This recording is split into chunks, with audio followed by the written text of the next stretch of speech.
በስመ አብ ወወልድ ወመንፈስ ቅዱስ አሃዱ አምላክ አሜን። በመላው ዓለም የምትገኙ በክርስቶስ ክርስቲያን በወልድ ውሉዳን ተብላችሁ የተሰየማችሁ አዕይንተ እግዚአብሔር አበው ካህናት፣ አሃው ዲያቆናት፣ የቤተ ክርስቲያን ጌጦቿ ምዕመናን፣ አባቶቼ፣ እናቶቼ፣ ወንድሞቼና እህቶቼ እግዚአብሔር አምላክ የሚወዳችሁ ሕፃናት ጭምር ሰላመ እግዚአብሔር ከሁላችን ጋር ይሁን። እንደምን አላችሁ? ሰላምታዬ ይድረሳችሁ። የአብ ጸጋ፣ የወልድ ቸርነት፣ የመንፈስ ቅዱስ ኅብረት አንድነት በሁላችን አድሮ ይኑርልን። የቅድስተ ቅዱሳን የድንግል ማርያም አማላጅነቷ፣ የመላእክት ጥበቃ፣ የነቢያት የሐዋርያት ጸሎት፣ የጻድቃን የሰማዕታት ረድኤታቸው ለዘላለሙ በሁላችን አድሮ ይኑር። ረድኤተ እግዚአብሔርን አጋዥ በማድረግ በዚህ ሰዓት የምንሰማው ቃል እግዚአብሔር አምላካችን ከዘላለም እስከ ዘላለም ስሙ የተመሰገነ ይሁንና በቤተ ክርስቲያናችን አስተምህሮ የዐቢይ ጾም የመጀመሪያው ሳምንት ዘወረደ ተብሎ ይጠራልና እሱን አጋዥና ረዳኢ በማድረግ አሁን የምንማርበት የትምህርታችን ርዕስ ወይም ሌላ ጊዜ የምትሰሙት ይህ ቃል ከሰማይ የወረደው ማን ነው በሚል ኃይለ ቃል ይሆናል። ከሰማይ የወረደው ማን ነው? ሰው ለሰው አስታዋሽ ነው። ሰው ለሰው አሳሳቢ ነው። በልቡና የሚያሳድር በአእምሮ የሚቀርጽ የቃሉ ባለቤት ያው እግዚአብሔር የምትሰሙትን ቃል ሁሉ በልቡናችሁ ጽላት ይጻፍላችሁ።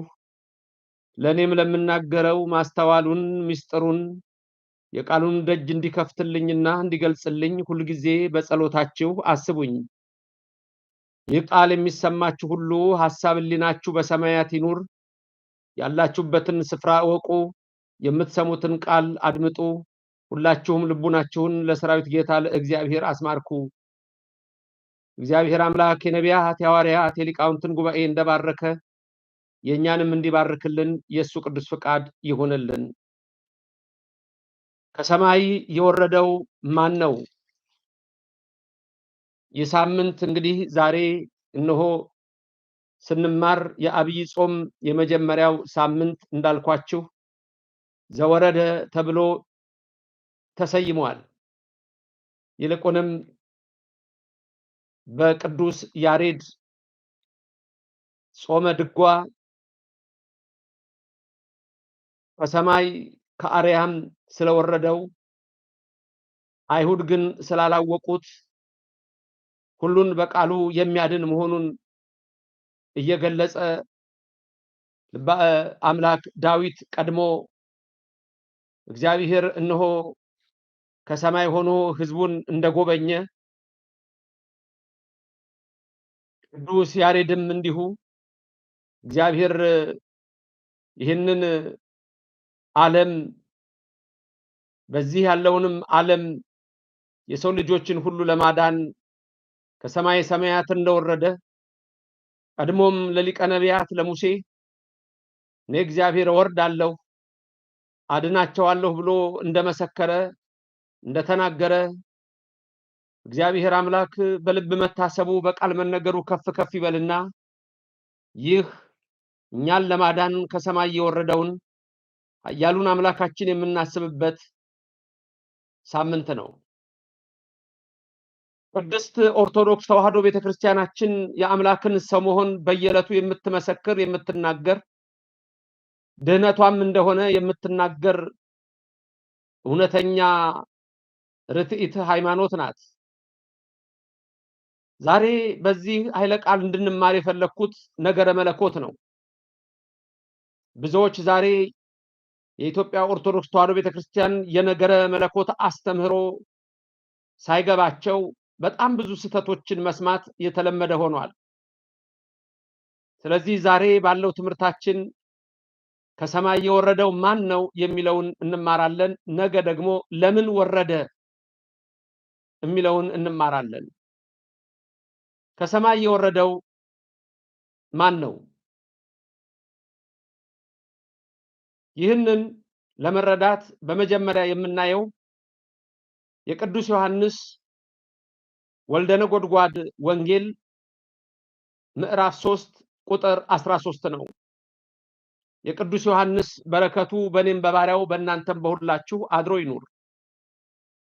ወንጌላዊው ቅዱስ ዮሐንስ በምዕራፍ 3 ላይ ይልቁንም ቁጥር 13 ላይ እንዲህ የሚል ቃል ይናገራል። ወአልቦ ዘአርገ ውስተ ሰማይ ዘእንበለ ዘወረደ እምሰማይ ወልደ እጓለ እመሕያው ይላል። ይህም ማለት ወደ ሰማይ የወጣ የለም፣ ወደ ሰማይ የወጣው ከሰማይ የወረደው ክርስቶስ ነው እንጂ። ልብ በሉ። ይህንን ቃል ስንመለከት ከዛ ቀጥሎ ወንጌላዊ ዮሐንስ ደግሞ የሚነግረን ቁጥር 14 ላይ ሙሴ በምድረ በዳ እባብን እንደሰቀለ እንዲሁ የሰው ልጅ ይሰቀል ዘንድ ይገባዋል፣ ያም ደግሞ ዓለምን ሁሉ ለማዳን ነው፣ የሰው ልጅ እንዳይጠፋ የዘላለም ሕይወት እንዲኖረው ነው ይላል። ከሰማይ የወረደው ማን ነው? ቀደም በትርጓሜው እንደነገርኳችሁ ከሰማይ የወረደው ከሰማይ የመጣው እሱ ክርስቶስ ነው ይላል። እንግዲህ ይሄንን ትምህርት ስንማር ከሰማይ የወረደው ወደ ሰማይ የወጣው ብለን ስንል ባጭሩ ከመብርሃን ከቅድስተ ቅዱሳን ከድንግል ማርያም የተወለደው ማን ነው ነው። ከሰማይ የወረደው ምክንያቱም ከቅድስቲቱ ከድንግል ማርያም ከስጋዋ ስጋ ከነፍሷ ነፍስ ሊነሳ ነው።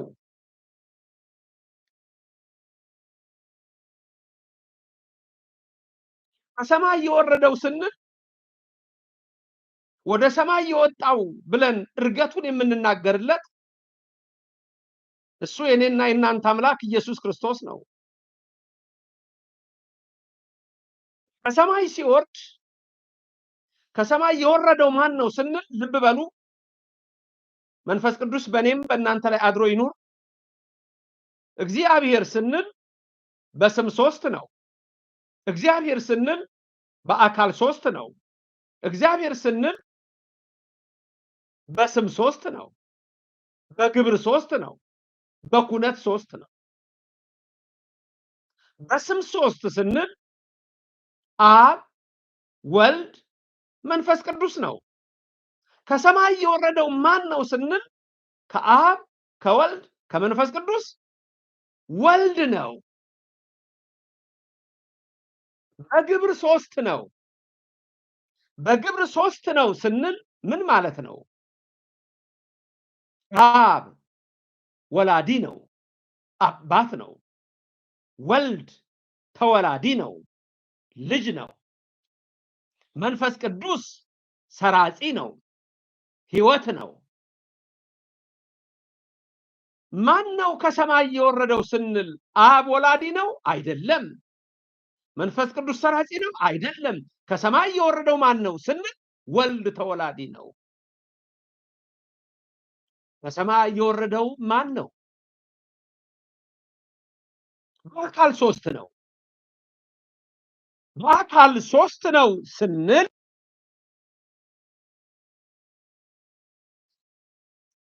አብ ፍጹም ገጽ ፍጹም መልክ አለው። ወልድም ፍጹም ገጽ ፍጹም መልክ አለው። መንፈስ ቅዱስም ፍጹም ገጽ ፍጹም መልክ አለው። ከሰማይ የወረደው ማን ነው ስንል ከ3ቱ አካላት አንዱ አካል። የትኛው አካል? የአብ አካል አይደለም። የወልድ አካል ልክ ነው። ከሰማይ የወረደው ወልድ ነው። የመንፈስ ቅዱስ አካል አይደለም። ግብር 3 ነው ያልነው አብ ወላዲ፣ ወልድ ተወላዲ፣ መንፈስ ቅዱስ ሰራጺ። በስም 3 ያልነው አብ፣ ወልድ፣ መንፈስ ቅዱስ። በመልክ ሶስት ነው ያልነው። በአካል ሶስትነት ደግሞ አብ የራሱ ገጽ የራሱ መልክ፣ ወልድ የራሱ ገጽ የራሱ መልክ፣ መንፈስ ቅዱስ የራሱ ገጽ የራሱ መልክ አለው። ማን ነው እሱ ግን ከሰማይ የወረደው ወደ ሰማይ የወጣው? ወልድ ኢየሱስ ክርስቶስ ሁለተኛው አካል ከሥላሴ በኩነት ሶስት ነው። አብ ብቻ ነው። ወልድም የሚባለው ወልድ ብቻ ነው። መንፈስ ቅዱስም የሚባለው መንፈስ ቅዱስ ብቻ ነው። ይሄ ሶስትነት ነው። አብ ወልድ ተብሎ አይጠራም። አብ መንፈስ ቅዱስ ተብሎ አይጠራም። ወልድም አብ ተብሎ አይጠራም። መንፈስ ቅዱስ ተብሎም አይጠራም። መንፈስ ቅዱስ ተብሎ ይጠራል እንጂ አብ ተብሎ አይጠራም፣ ወልድ ተብሎ አይጠራም። ስለዚህ ከሰማይ የወረደው ማን ነው ስንል ወልድ ነው። ትምህርቱን ጠጠር ካለባችሁ በደንብ ግልጽ ነው ማድረግ የማስተምረው፣ እንደገና ገብታችሁ መማር ይኖርባችኋል። ስለዚህ ዮሐንስ ወንጌላዊ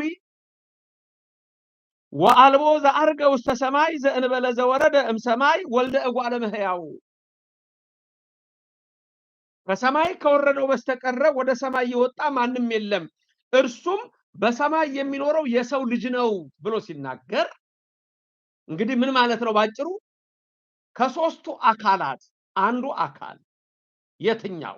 ከሥላሴ ሁለተኛው አካል ወልድ፣ በስሙ ወልድ፣ ግብሩ ተወላዲ ልጅ የተባለ እሱ ወረደ።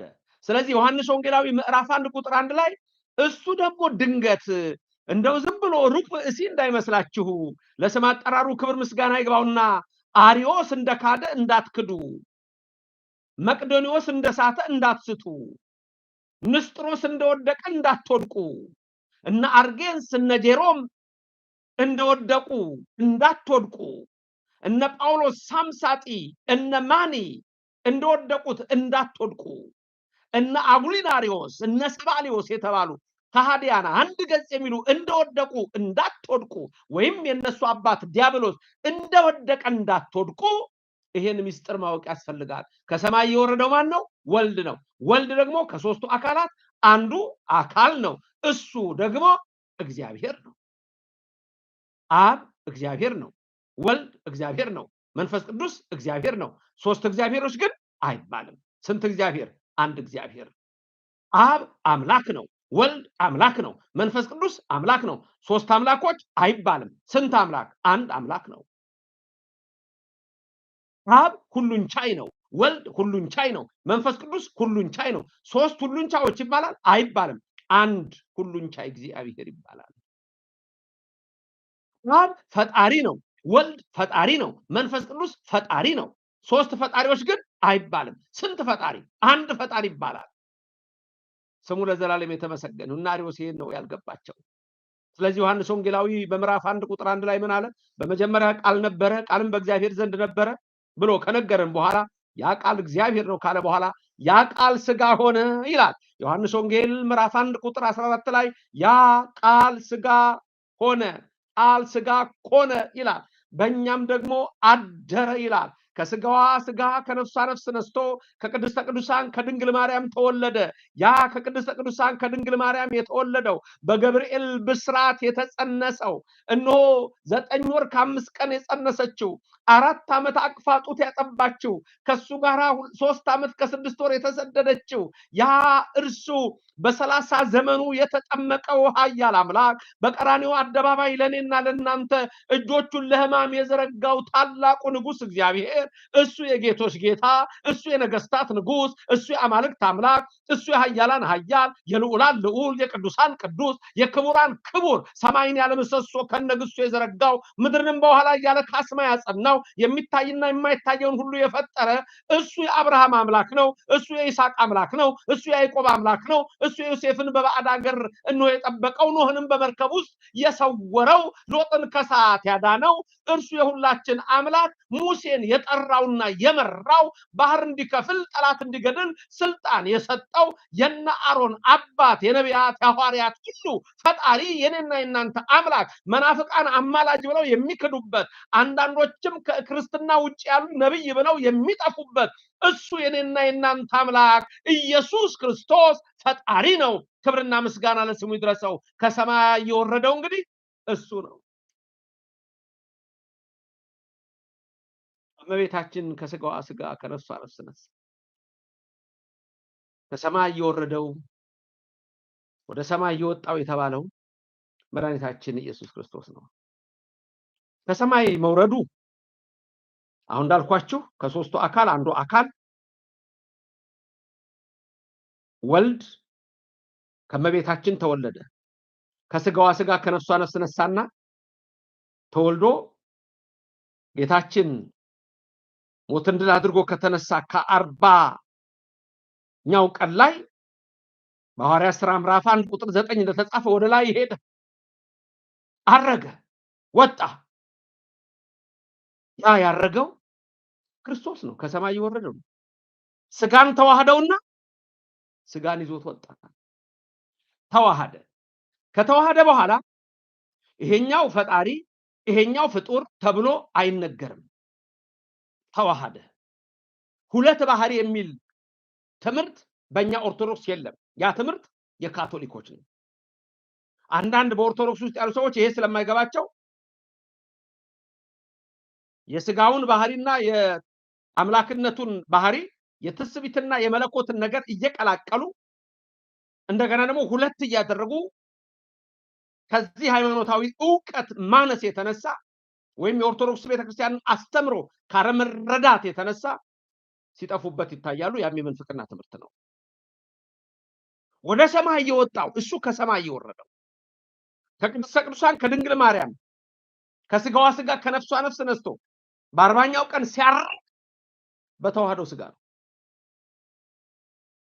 ሞትን ድል አድርጎ በ3ኛው ቀን ከሙታን ሲነሳ በተዋህደው ስጋ ነው። ተነሳ ስንል በተዋህደው ስጋ ነው እንጂ ለአምላክ አባታችን አባ ሕርያቆስ እንደነገረን ወደ ላይ ያለውን ለማንሳት የሚንጠራራ ወደ ታች ያለውንም ለማንሳት የሚያጎነብስ አምላክ አይደለም። ተመልከቱ። በተዋህደው ስጋ ከሞት ተነሳ ተባለ። በተዋህደው ስጋ አረገ ተባለ። ማቴዎስ ወንጌላዊ ሲጽፍ በረከቱ ይደርብንና በምዕራፍ 25 ቁጥር 31 ላይ የሰው ልጅ አለ እልፍ አላፋት ከሆኑት መላእክት ጋር ይመጣል አለ። የሰው ልጅ አለ ወልደ እጓለ እመሕያው። እዚህም ምን አለ? ከሰማይ ከወረደው በስተቀር ወደ ሰማይ የወጣ ማንም የለም፣ እርሱም በሰማይ የሚኖረው የሰው ልጅ ነው አለ። ያ የሰው ልጅ ነው ማቴዎስ 25:31 ተመልሶ ይመጣል የተባለ የሰው ልጅ መባሉ የማርያም ልጅ የድንግል ማርያም ልጅ እሷ ብቻ ነች የወለደችው። ብርሃነ ዓለም ቅዱስ ጳውሎስ በረከቱ በእናንተ ላይ ይደር በእኔም ላይ ይደርና በገላትያ መልእክቱ ምዕራፍ 4 ቁጥር 4 ላይ ምን ብሎ ነው የተናገረው? እግዚአብሔር አምላክ የዘመኑ ፍጻሜ በደረሰ ጊዜ አንድያ ልጁን ወደኛ ላከው አለ። ያም አንድያ ልጁ ከሴት ብቻ የተወለደ ነው አለ። ያ አንድያ ልጁ እሱ ደግሞ ከሕግ በታች የተወለደ ነው አለ።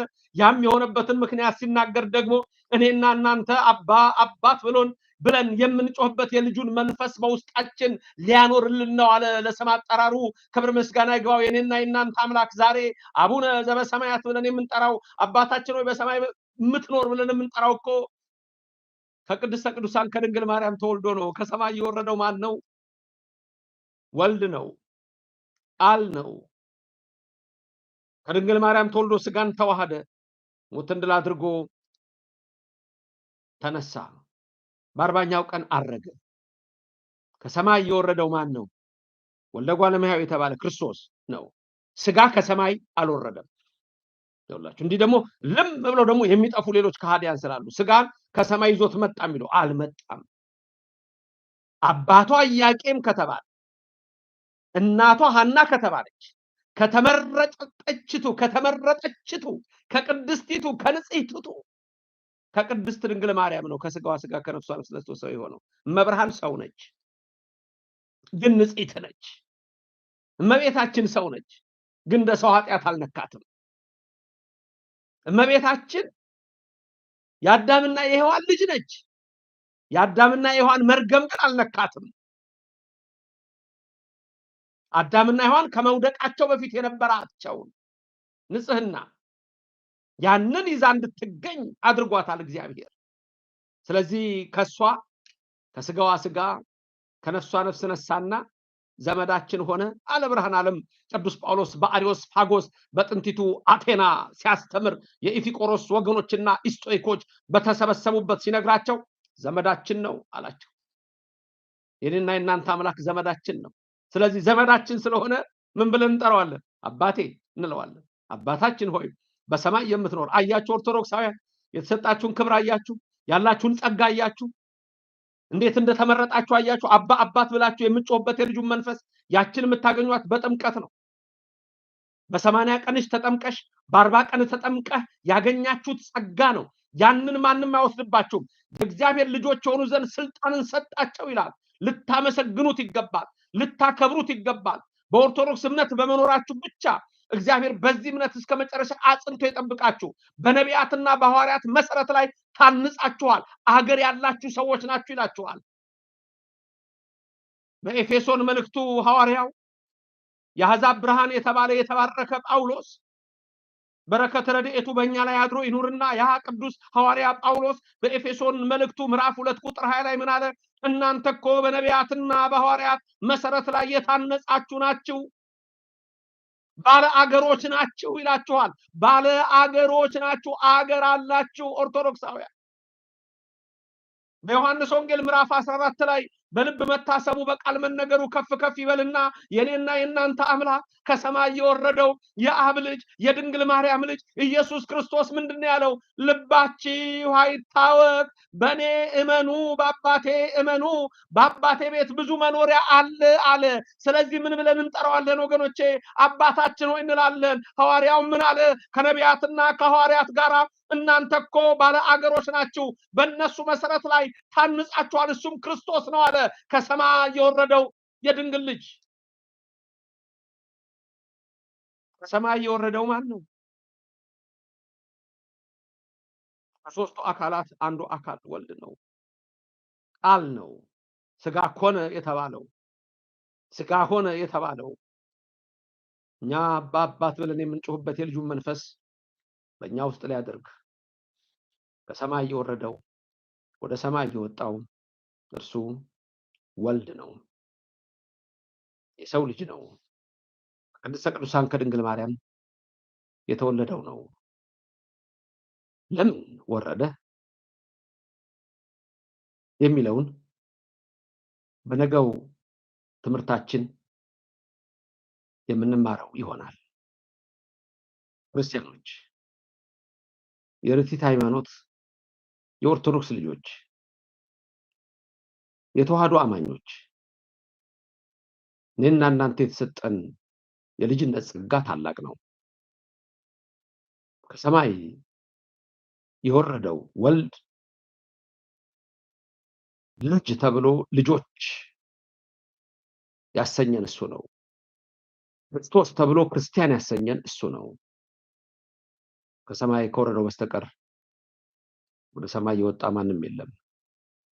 ሙሴ በምድረ በዳ እባቡን እንደሰቀለው የነሐሱን እባብ እንደሰቀለው እንዲሁ የሰው ልጅ ይሰቀል ዘንድ ይገባዋል፣ ይህም ዓለም እንዲድን እንጂ በዓለም ሊፈርድ አይደለም ይላል። ነገ በሰፊው ደግሞ ይሄንን እንቀጥላለን። ለዛሬ ግን ያስተማረን የመከረን እግዚአብሔር ስሙ የተመሰገነ ይሁን። ቅድስት ድንግል ማርያም በቀኝ በግራ ትቁምላችሁ፣ በፊት ትምራችሁ፣ ከኋላ ትከተላችሁ። በልቡናችን ከልጇ ጋር ነግሳ ለዘላለም ትኑር። የመከረን የገሰጸን ምስጢሩን የገለጸልን ኃያሉ አምላካችን እግዚአብሔር ከዘላለም እስከ ዘላለም ለስም አጠራሩ ክብር ምስጋና ይግባው። እግዚአብሔር በሕይወታችሁ ሁሉ የምትሹትን አይከልክላችሁ፣ ያድላችሁ፣ የልቡናችሁን ምኞት ይፈጽምላችሁ፣ የመረረውን ጣፋጭ የጎደለውን ሁሉ ሙሉ ያደርግላችሁ። አነሳስቶ ላስጀመረን አስጀምሮ ላስፈጸመን ኃያል አምላክ ክብርና ምስጋና ይድረሰው። እናንተንም ልዑል እግዚአብሔር ይባርካችሁ፣ ፊቱንም ያብራላችሁ። የተማራችሁትን ትምህርት ለሁሉም ሰው አዳርሱ። ሰው እንዲማረው የድርሻችሁን ተወጡ። አዲስ ስትሆኑ ሰብስክራይብ አድርጉ። በሁሉም ነገር እግዚአብሔር ደግሞ የእናንተን ልመና ሰምቶ ይፈጽምላችሁ። አሜን።